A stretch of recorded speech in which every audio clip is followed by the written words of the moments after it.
Okay, the next one I have for you is Every Day by David Levithan. I have read Will Grayson by David Levithan and John Green.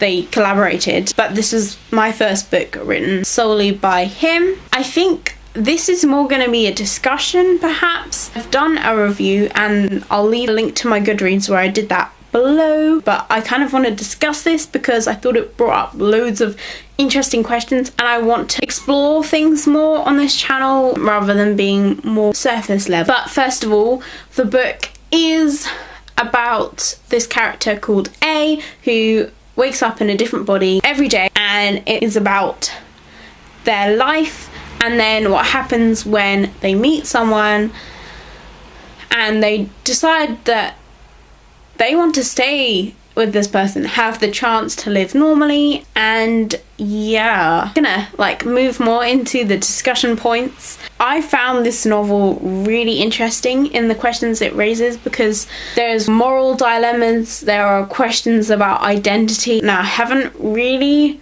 written this down, so it might be a bit kind of here and there and everywhere, but I just found it really interesting. I'm gonna start with some ideas about identity. Now, obviously, A doesn't have a gender. At this stage, A is about 16. A could wake up as a boy or a girl, any race, but it will be generally in the same area. Based in America, it's generally within a few hours of where A was the night before, and this switch takes place at midnight. The fact that A tries to keep themselves as separate as possible from the people they inhabit, living in this way is very interesting. A is living in their lives but just for a day, so they never want to really change anything and just kind of lives it as it is.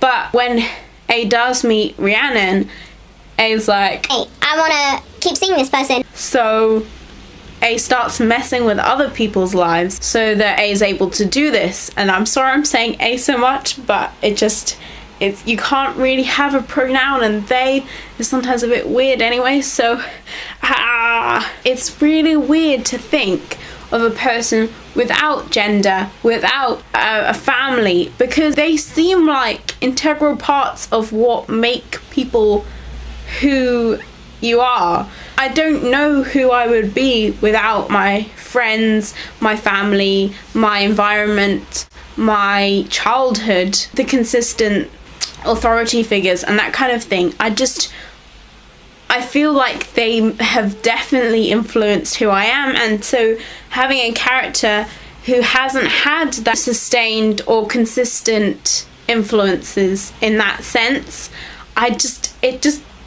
what? But then in a way they have had all these different influences because they have moved every day, so they have experienced a lot and maybe are more empathetic in that sense, because we see A in an underaged worker's body, we see A in a family where they are greatly loved, where the person they're in only has one family member and is deeply unhappy. So having that experience would affect your outlook on life. David Levithan is questioning what makes us who we are, because A seems to have a definite personality, and yet they are in a physical sense always changing, and then they never have their own body which they can then experience life in a way. By meeting Rhiannon, it's as if that is the thing that's gonna give a sense of more security and consistency,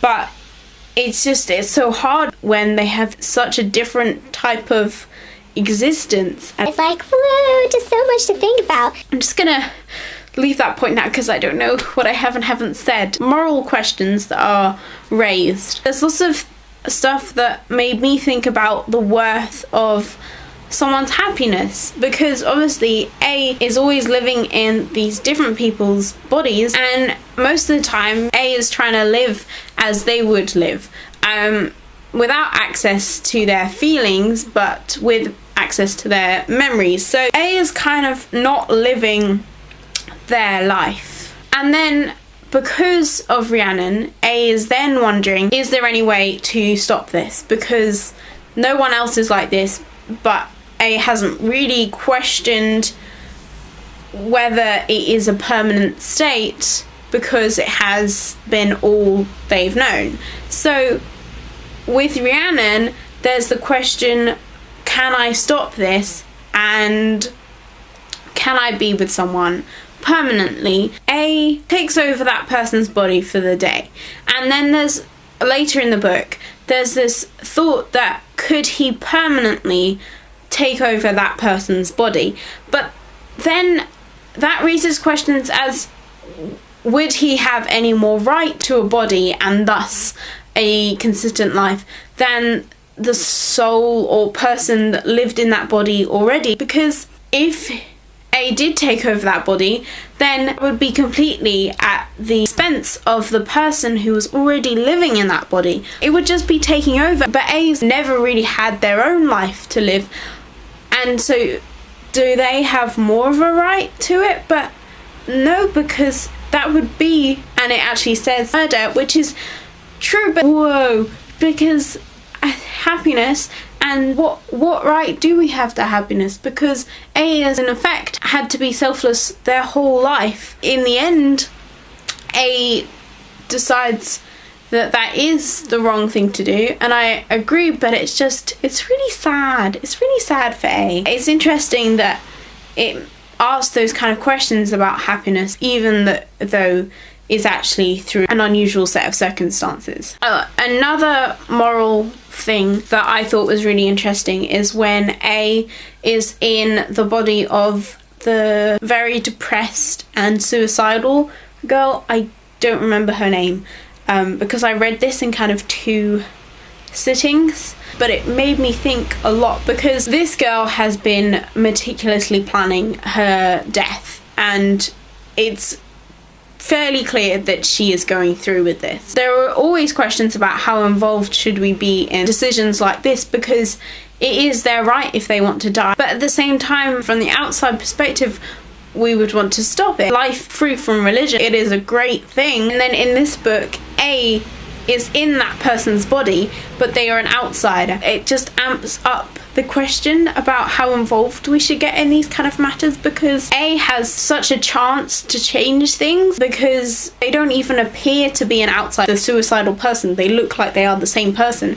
So he has such a pressure and responsibility in this, and in the end, A does talk to the person's father and tells them, I'm feeling suicidal, we need to get some serious help, and if I tell you I don't want this tomorrow, you have to go through with it anyway, which is definitely intervening. I don't know, I can't really make a judgment on whether it was the right thing to do, but Rhiannon tries to get in contact and they are making progress. It emphasised the issues surrounding getting involved with these life and death situations. My camera cut out, so yeah.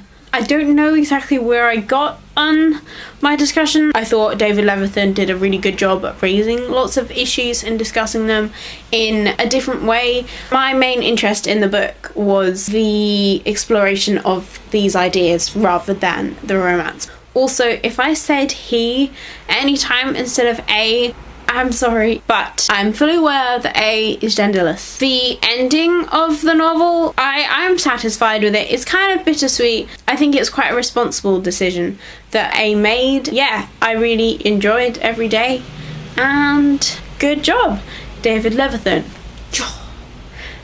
I don't know.